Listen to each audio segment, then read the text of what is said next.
started today. This is my co-host, Melanie Querry, and I'm Andreas Beck. Welcome to Beyond the Scenes. Today, we're going to be talking about newsletters and how they're impactful for our customers. You want to get us started on the conversation? Sure.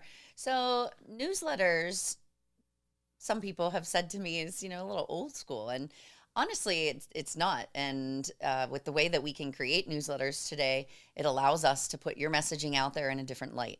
Newsletters really are a walking salesperson for you. They get in front of someone. And so they don't have to open it. They can delete it.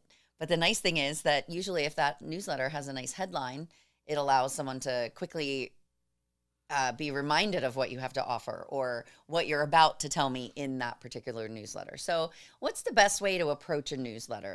It's often what we get because, writing them can be time consuming and seems like a big burden. But if you have a strategy behind it and you have, the content that you're planning to put out, that's what's really critical. So yeah, making a plan. That's right. And it kind of like social media, we recommend that you have a content calendar. So come up with a content calendar, and really that will tell you or dictate how many newsletters you're going to do in a given year. If you don't have a lot of content to talk about, maybe you do one every 6 months or once a year. If you have a ton of content, you could do a monthly. And the nice thing is that allows you to have content for a blog or for your website or for your social media down the road. And the newsletter can have photos in it and links directly to individual events you might be having or a product if you're promoting product.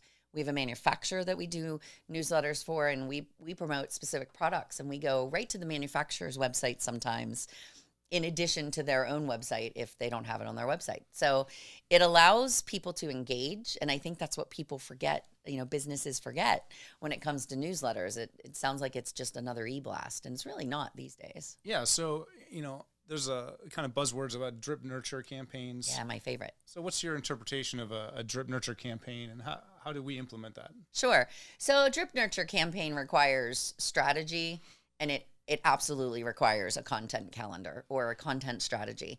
You need to really determine what is the cascade of content that's going to be released. And a drip nurture campaign is releasing content within a time frame. Is it 6 months? Is it every month? Again, similar to just a regular newsletter. But a drip nurture campaign, in our eyes, allows us to really follow up on the content that was released last time. And what we recommend is that you create a newsletter, if you will, that has a drip nurture built into it, where it's leading back to the website. Maybe you're talking about roofing and different types of roofs and materials that are being used for roofing.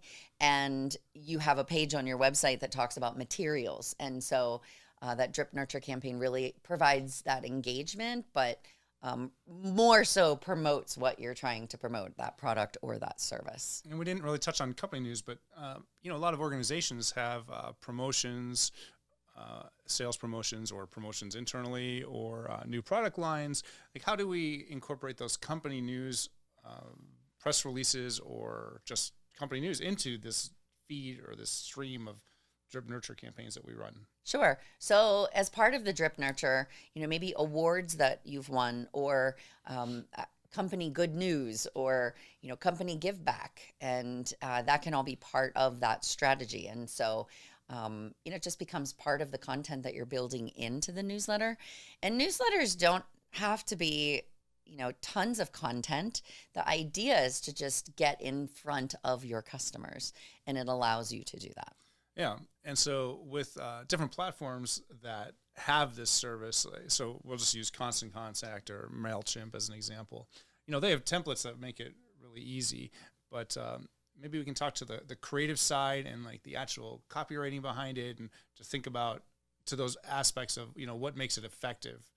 Yeah, sure. So the headline absolutely is the first point that someone sees. So if the headline isn't catchy, they're not going to click on that newsletter that came into their email. I don't think we should be clickbaity, but we should definitely make something that's compelling to actually click in your email.